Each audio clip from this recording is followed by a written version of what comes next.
I want to share some of the ideas behind Nervos and the approach we will take. Okay. First of all, Nervos is a layered network, layered architecture, with CKB, common knowledge base, as the layer 1 for all other components in this network. And CKB is the layer 1 for layer 2. We call it that way. Okay, so when we start Nervos, this project, we begin with ask ourselves a simple question that what people really want, right? What do they want, blockchain, or do they want crypto economy? To us, the answer is quite obvious.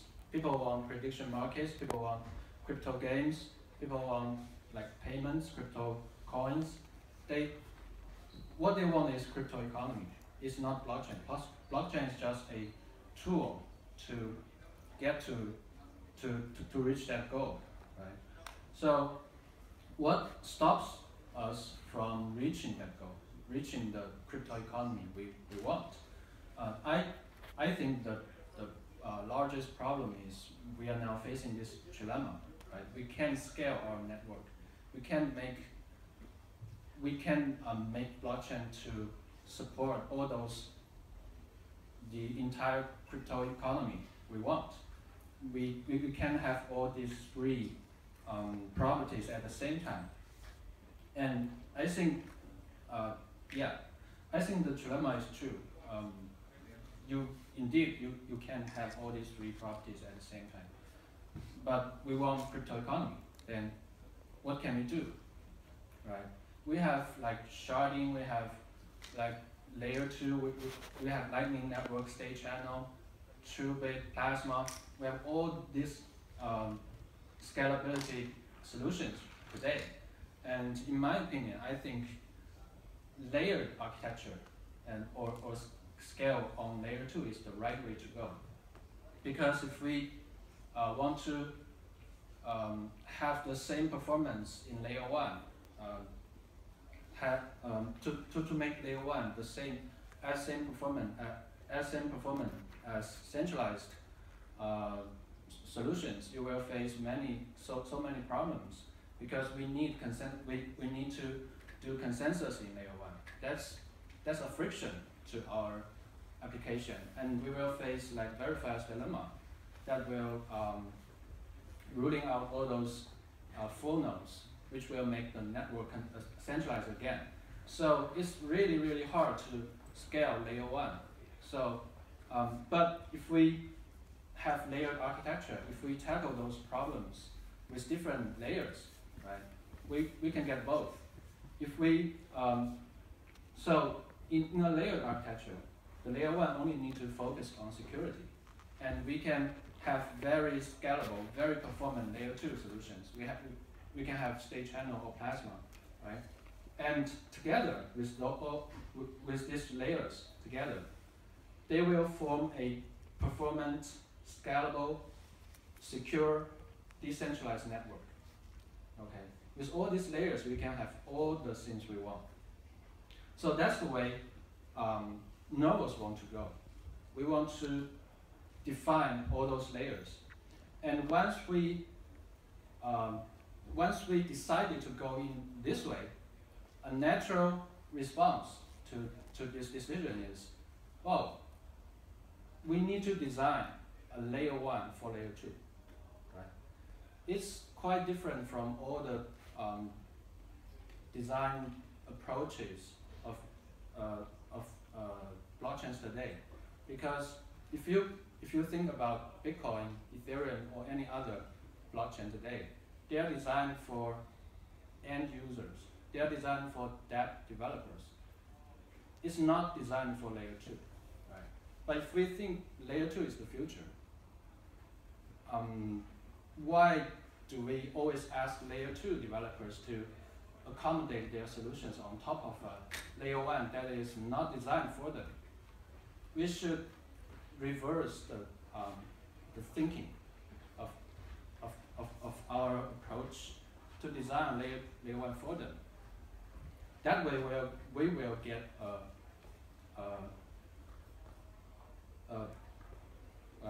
layered network. Okay. So what should such a layer 1 look like? We think there are at least 2 requirements for such a layer 1. Okay. The layer 1 must be powerful enough to support all those layer 2 solutions. It must be powerful enough to support the interactions between layer 1 and layer 2. It must be good enough to support the interactive protocols between layers, right? And so this makes Bitcoin not the perfect layer 1 for layer 2 solutions. And the second point is, I think assets should be the core. What do I mean by that? Okay, so let's step back, walk one step back.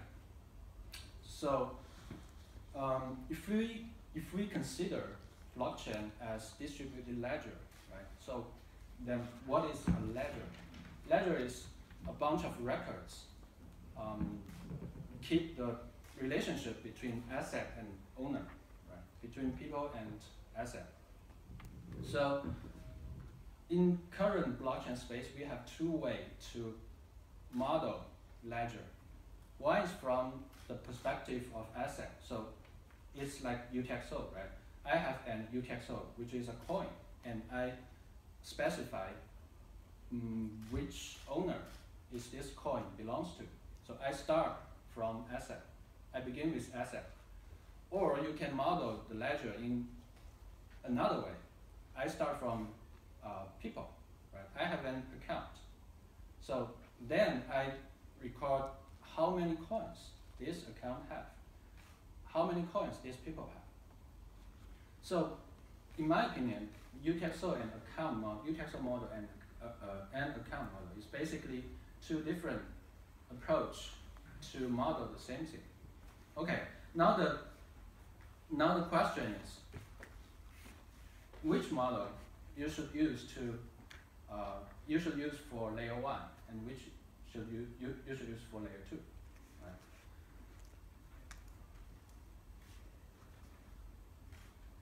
If we check, if we look at the Lightning Network or state channel or Plasma, even Plasma, you'll find that it's always state or asset flowing in layer 2, right?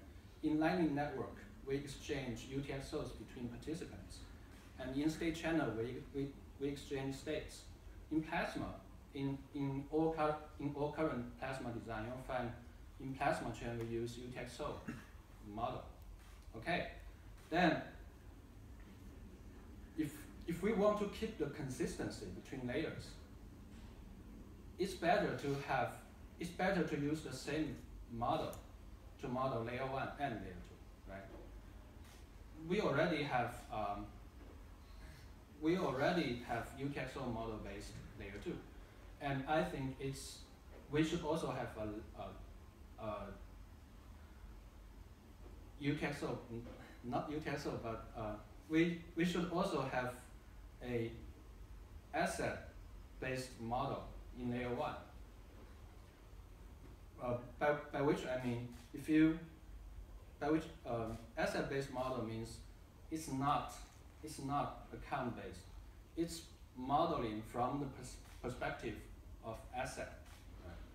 Because if you don't keep the consistency between layers, you will add complexity when the asset is flowing between layers. When you settle assets in layer 2 down onto layer 1, you'll need to do some conversion between layers. You will need to convert state.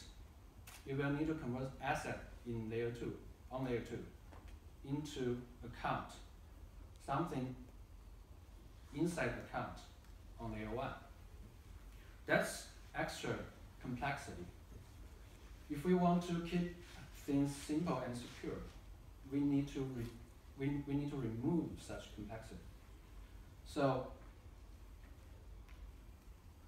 in Nervos, we think all those layers will form a network, and its assets flowing in this network, flowing in these layers.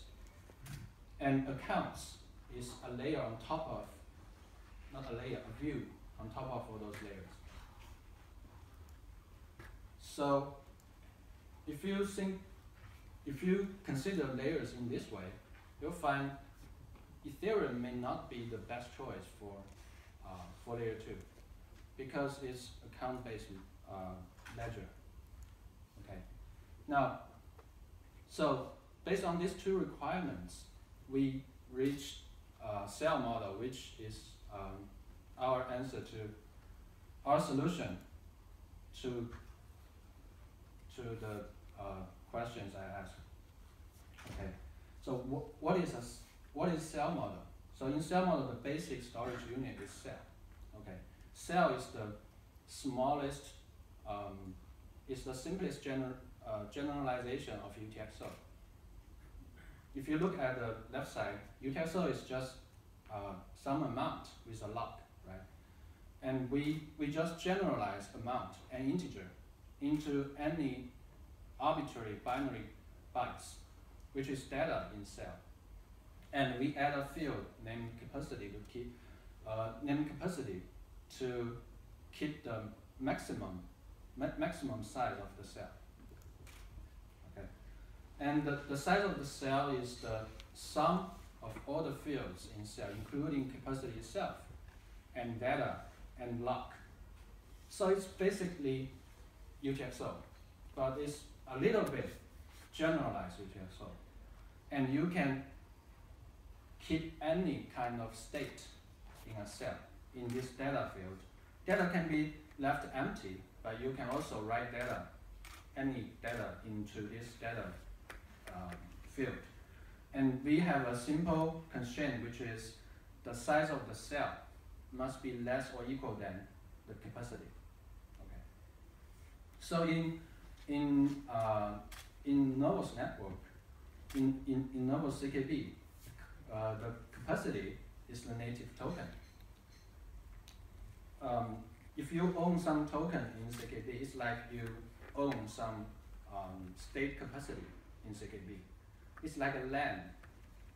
You can have a land which you leave empty. You do nothing on the land, or you have a land and you build something on top of the land. So once we had cells, now we can use cell to construct transaction. It's similar to Bitcoin transaction. You have inputs, you have outputs, and all inputs are references to unused, not unused. All inputs are references to new cells, and output, and the transaction will update all those cells and put new version of those cells in its output. So if you broadcast a transaction, it's like you update existing cells with a transaction and output new versions of those cells. You can consider CKB as a Git. Okay, it's like Git. We have many versions, and a transaction is a commit. We have to wrap up. Time is up. We have to wrap up. Okay.